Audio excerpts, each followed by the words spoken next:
What is up, everybody? Today we're diving into the most dangerous, grueling, and downright awful jobs people had to do during World War II.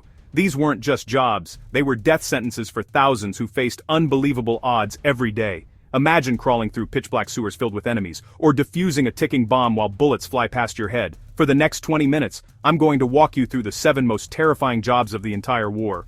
We'll break down what they did, the insane risks, and the courage it took. Buckle up. Let's count down the worst of the worst, starting with a job that will make your skin crawl. Let's get into it. Number 7. The Sewer Rat. Imagine a city under enemy control, every street watched, every building a threat. Your mission? Sneak into enemy territory, gather intel, or plant explosives, using only the sewers. At night, you and your team slip underground, hoping no one hears. The air is thick with sewage. Your only light, a dim torch that could give you away. One wrong turn in the labyrinth, and you're lost forever. The enemy listens for every splash, cough, or rock. Every shadow could hide an enemy. The acoustics play tricks on your mind. The water is freezing and diseased. A small cut could be deadly. During the Warsaw Uprising, resistance fighters survived 63 days underground. The job of a sewer rat was vital and absolutely horrifying. True ghosts of the battlefield. Number 6. Bomb Disposal Technician. During the Blitz, thousands of bombs rained down on cities. Up to 10% didn't explode. These duds, often with delayed action fuses, could detonate hours or days later. When a massive unexploded bomb landed in a neighborhood, these technicians were called in. Their job: approach a device designed to kill them and render it safe. No clear red or blue wires, just complex, mysterious enemy tech. They'd listen with a stethoscope for the faint ticking of a fuse, knowing time was running out. Some fuses were so sensitive a passing truck could set them off. Others were magnetic. Any metal tool could trigger detonation. The process was delicate, often requiring hours of careful excavation and unscrewing the fuse. One slip, and you and half the block were gone. Sometimes they worked under fire, with bombs falling around them. The psychological toll was crushing. Many suffered severe stress. Sometimes they had to steam explosives out of the casing, a safer method. No second chances, no room for error. These unsung heroes saved countless lives, facing death one bomb at a time. True nerve of steel. Number 5. The Trench Runner. Before reliable radios, the only way to get orders to the front was to send a runner, straight through no man's land. Imagine being handed a message and told to sprint half a mile through mud, barbed wire, and constant enemy fire. No cover, just you in the open. Every enemy gun aimed at you. Life expectancy: seconds. Runners zigzagged, dove into shell holes, crawled through mud, dodged bullets, and navigated minefields. The physical exhaustion was brutal. Full gear, thick mud, barbed wire tearing at you. The lives of hundreds depended on your success. If the message didn't get through, attacks could fail, reinforcements might not arrive. The psychological strain was immense, seeing other runners fall, knowing each run could be your last. Wounded runners were often left behind. Rescue was too dangerous. Sometimes runners went in pairs. If one fell, the other grabbed the message and kept going.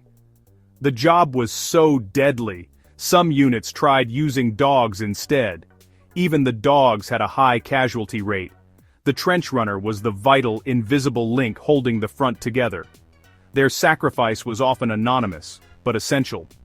The deadliest delivery job in history, true messengers of life and death. Number 4. Kamikaze Pilot.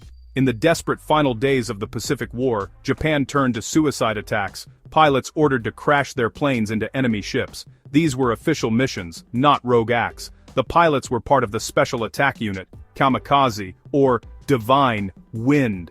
Young men, often barely 20, wrote farewell letters, took part in ceremonies, and climbed into planes loaded with explosives. There was just enough fuel for a one-way trip. The flight itself was a gauntlet. Anti-aircraft fire, enemy fighters, and a sky filled with death. Most were shot down before reaching their targets. If they made it, they faced a final dive into a wall of gunfire, aiming to strike a warship and inflict maximum damage. The psychological manipulation was intense. Indoctrination with the Bushido Code, glorification of sacrifice, and immense pressure to comply. Some volunteered, many were ordered, trapped by culture and command. The impact was devastating.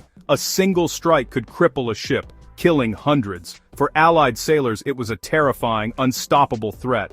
There was no defense against someone determined to die to kill you. The kamikaze pilot's job was the ultimate one-way mission, total commitment to destruction, including their own.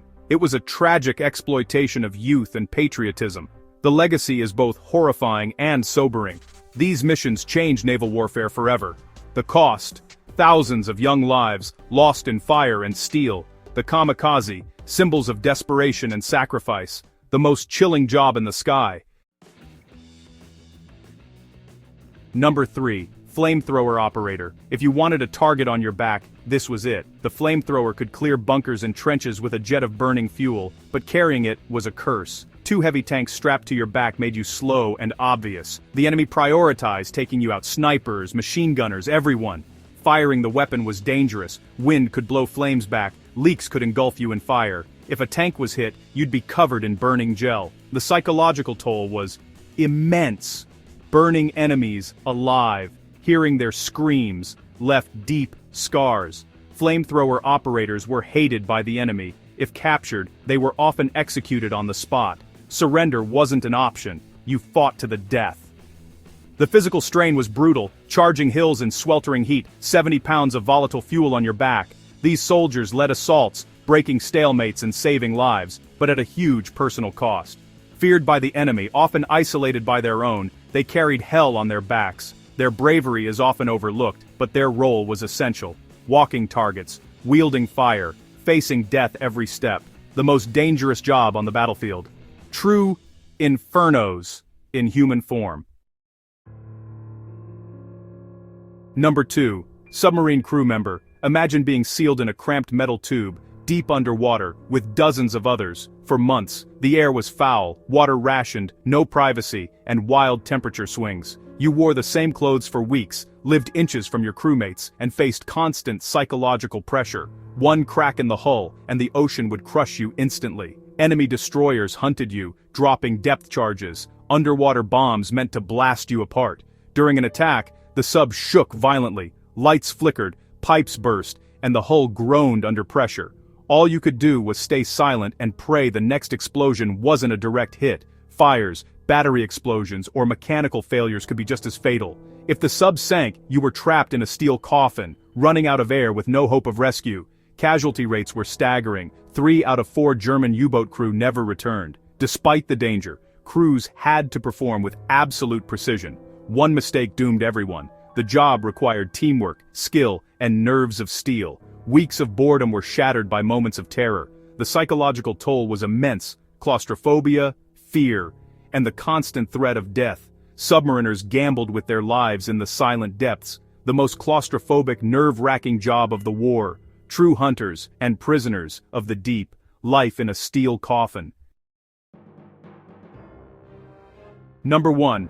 Prisoner of war camp escapee. Being a POW was brutal: starvation, disease, forced labor, and abuse. But some risked everything to escape, facing near certain death. Camps were fortresses, barbed wire, watchtowers, armed guards. Just getting outside took months of planning, ingenuity, and luck. Once out, you were deep in enemy territory. No food, no map, no language skills. Every citizen could be an informant. Every police officer was hunting you. Escapees traveled by night, hid by day, stole food, and endured exhaustion and malnutrition.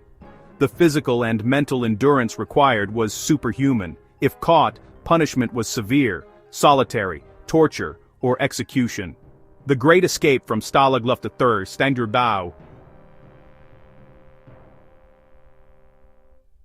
ended with 50 escapees murdered by the Gestapo.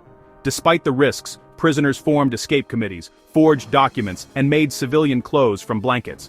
Planning an escape was a way to fight back, to keep hope alive. Most escapees died or were recaptured. Only a few made it home.